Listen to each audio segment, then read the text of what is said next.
News तपस्या करके व्रत रख के एक बौद्ध ज्ञान प्राप्त किया था, जिससे पूरी मानवता पूरे देश में एक ज्ञान और मान सम्मान और तरक्की और स्वाभिमान, जिससे पूरे देश में तरक्की हुई, समानता हुई और जिसके कारण इस देश में हमारे महापुरुषों का राज हुआ। मौर्य वंश, जिसमें राजा अशोक, द ग्रेट अशोका, जो उस समय 13 राज्य थे, Burma, Bengal, Pakistan, Afghanistan, Iran, Iraq, जिन पे उन्होंने राज किया और देश में हमारी गरीब जनता का उद्धार किया। तो प्यारी साथ संगत जियो, आज हम भूल जाते हैं अपने महापुरुषों को, अपने गुरुओं को, क्योंकि हम जब तक जीता रहते हैं महापुरुष तब तो याद करते हैं, जब महापुरुष चले जाते हैं इस संसार को छोड़ के हम अक्सर भूल जाते हैं। प्यारे साथ संगत जियो, महात्मा बुद्ध को हमें मानना चाहिए। अगर हम बाबा साहब डॉक्टर भीमराव अंबेडकर को मानते हैं तो बड़ी बेरुखी होगी कि हम महात्मा बुद्ध को ना माने। अगर हम संत श्रोमणी गुरु रविदास महाराज जी को मानते हैं तो बड़ी बेरुखी होगी कि हम बाबा साहब डॉक्टर भीमराव अंबेडकर को ना माने और महात्मा बुद्ध को ना माने और भारत के संविधान को ना माने। अगर हम गुरु रविदास महाराज जी को मानते हैं, बाबा साहब डॉक्टर भीमराव अंबेडकर जी को मानते हैं और भारत के संविधान को मानते हैं, महात्मा बुद्ध को मानते हैं, और हम उस महान शख्सियत मान्यवर कांशीराम जी को भी ना माने तो ये भी बड़ी बेरुखी होगी। क्योंकि बाबा साहब डॉक्टर भीमराव अंबेडकर जी को जिंदा करने वाले और जन जन तक पहुंचाने वाले और देश में उनका नाम रोशन करने वाले मान्यवर कांशीराम जी हैं। तो प्यारी साथ संगत जियो, इन चारों महान पुरुषों को हमें याद रखना चाहिए, चाहे उनका जन्मदिन हो, चाहे उनका परिनिर्वाण दिवस हो, और चाहे उनकी कोई भी बात हो, कोई भी शिक्षा हो, उस पे हमें अमल करने की कोशिश करनी चाहिए। क्योंकि जो समाज, जो जाति, जो कौम अपने महापुरुषों को याद करती है, अपने महापुरुषों के बताए हुए रास्ते पर चलती है, तो वह कौम तरक्की करती है।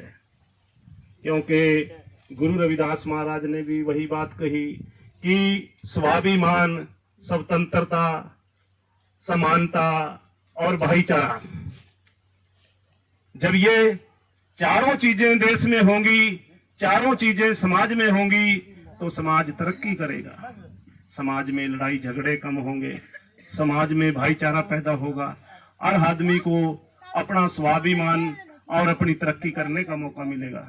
तो यही बात महात्मा बुद्ध ने कही थी, बुद्ध शरणम गच्छामि, जिसका मतलब है कि बुद्ध की ओर आइए।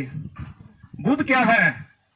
बुद्ध ज्ञान है, बुद्ध शिक्षा है, बुद्ध पढ़ाई है, बुद्ध अपने आप को समझने का तरीका है।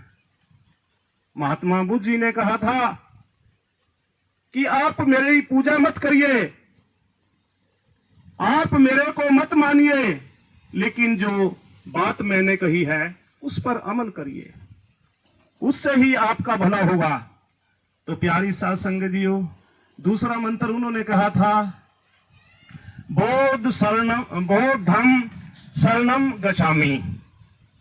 बोधम शरणम गच्छामि, धम्म का मतलब है जो उन्होंने 8 सिद्धांत दिए थे, जिसमें वही बात थी, आपस में समानता, आपस देश में स्वतंत्रता, देश में भाईचारा, और इंसान को ज्ञान की तरफ जाना चाहिए, इंसान को बुद्धि को अमल में लाना चाहिए। उन्होंने कहा था कि जब तक आपकी बुद्धि की कसौटी पे कोई बात पूरी ना हो उस बात को मत मानो, चाहे वो कितने बड़े राजा ने कही है, चाहे वो कितने बड़े ग्रंथ में लिखी है। जब तक आपका मन और ध्यान और ज्ञान, आपकी बुद्धि उस पे अमल ना करे भी ये बात ठीक है, जब तक उस बात को ना मानो।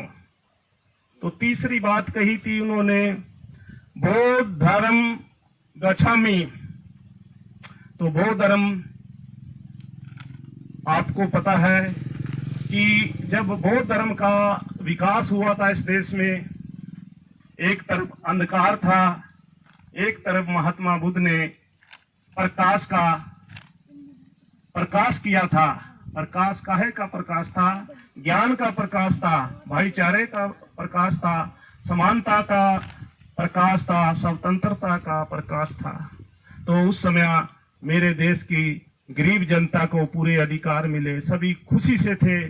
तो उसके बाद फिर महात्मा बुद्ध का समय गया और जो हमारे राजा बने थे, चाहे अशोक था, चाहे चंद्रगुप्त मौर्य थे, चाहे बिंदुसार मौर्य थे, चाहे वैदरथ मौर्य थे, तो उसके बाद उनका राज गया तो बौद्ध धर्म भी खत्म कर दिया। क्योंकि जो दूसरी विचारधारा थी, जो ये बात सहन नहीं करती थी कि सभी समान हो, सभी को स्वतंत्रता का अधिकार हो, सभी को बराबरता मिले, तो उन लोगों का राज आ गया। उन लोगों ने कत्लेआम मचा दिया, जहां भी जितने बौद्ध मठ थे उनको खत्म कर दिया और दोबारा फिर वही व्यवस्था लागू हो गई। आगे जाकर गुरु रविदास महाराज ने उस लड़ाई को लड़ा। उस लड़ाई में इस देश के कम से कम 100-150 राजा राणे अपने चरणों में झुकाए और उस बात को मानने के लिए राजी किए, जो स्वतंत्रता, समानता, भाईचारे की बात थी, जो स्वाभिमान की बात थी। तो जब तक गुरु रविदास महाराज जी रहे, उन राजाओं ने उन बातों का, उन शिक्षाओं का पालन किया और देश में एक समानता की लहर आई।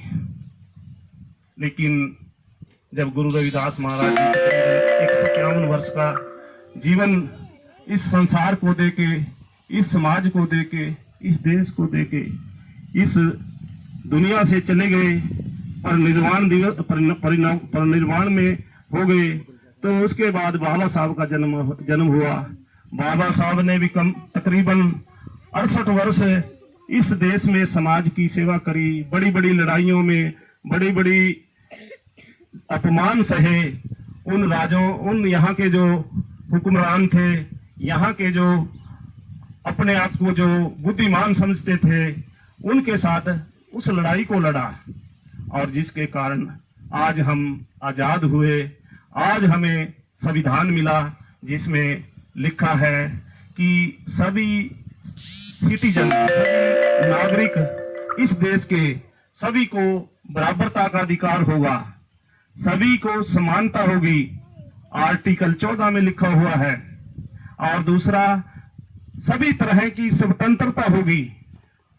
कोई भी देश का नागरिक अपनी मन मर्जी के मुताबिक कोई भी बिजनेस, कोई भी व्यापार, कोई भी काम, कोई भी नौकरी कर सकता है। उसके साथ किसी भी प्रकार का भेदभाव नहीं होगा। तो प्यारी साध संगत जियो, बाबा साहब के संविधान की वजह से आज हम जिंदे हैं। अगर बाबा साहब का संविधान ना होता, मैं आज यहाँ ये प्रोग्राम ना करता और मैं भी अपने विचार व्यक्त नहीं कर सकूंगा। तो प्यारी साध संगत जियो, हमें जिंदे करने वाले हमारे बाबा साहब, हमारे गुरु रविदास महाराज और हमारा संविधान है। तो क्यों नहीं हम इस संविधान को, बाबा साहब को, महात्मा बुद्ध को, गुरु रविदास महाराज जी को और अपने संतों को, क्योंकि संत सेवादास जी थे, संत महासंत सरजीवनदास महाराज जी थे, संत सरजीवनदास महाराज ने तो तकरीबन 90 साल का जीवन इस समाज को दिया। जब इनके घर में कोई परमात्मा का नाम नहीं ले सकता था, कोई इनके घर में कथा पाठ नहीं कर सकता था उस समय में, उस विकट समय में संत सरजीवन दास महाराज ने घर घर में अलख जगाई और घर घर में गुरु रविदास महाराज का प्रोग्राम किया, बाबा साहब का प्रोग्राम किया और अपने महापुरुषों को याद किया और समाज में जागृति पैदा की।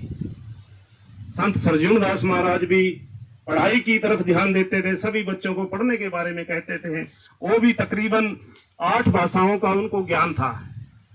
तो प्यारी साथ संगत जियो, इसी प्रकार से संत सरजीवन दास महाराज के जाने के बाद इस गद्दी को संत सेवादास जी को सौंपा गया, सभी संत समाज ने।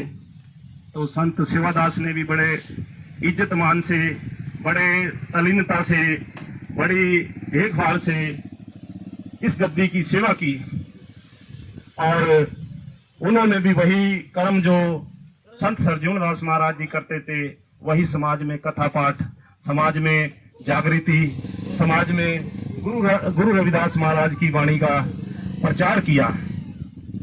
तकरीबन वो भी 2016 में गुरु महाराज की बरसी थी, संत सरजीवन दास महाराज की। तो उससे दो दिन पहले तैयारी में लगे हुए थे, तो वो भी चलाना कर गए। तो उनकी मीठी याद में आज उनके आश्रम में आज ये सत्संग लगी हुई है। गुरु रविदास महाराज के,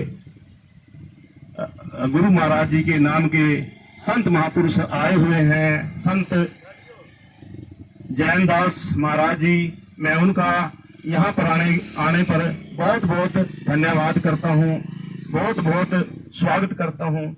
हमारे संत मेघदास जी जो कि गढ़ी गुसाई में डेरा है, तो वो आए हैं, मैं उनका भी बहुत बहुत धन्यवाद करता हूँ। मैं संत रामेश्वर दास जी गधौला से जो आए हैं, मैं उनका भी धन्यवाद करता हूँ। माताएं, बहनें, बच्चे आए हैं, मैं उन सभी का धन्यवाद करता हूँ। और संत श्रोमणी गुरु रविदास महाराज जी के चरणों में विनती करूंगा कि जो मन लेकर आया यहाँ पर, जो दिल में धार कर आया है यहाँ पर, सभी को उसका फल दे और उनके घरों में खुशियां दे, तंदुरुस्ती दे, बच्चों को अच्छे संस्कार दे, बच्चों को पढ़ाई दे, बच्चों को रोजगार दे। हमारे बीच में आ रहे हैं संत सतपाल जी भीम से, मैं उनका भी धन्यवाद करता हूँ। वो आए हैं, उन्होंने अपना कीमती समय दिया है, तो बहुत बहुत धन्यवाद करता हूँ मैं संत सतपाल जी महाराज जी का। तो प्यारी साथ संगत जियो, आगे का प्रोग्राम हमारे संत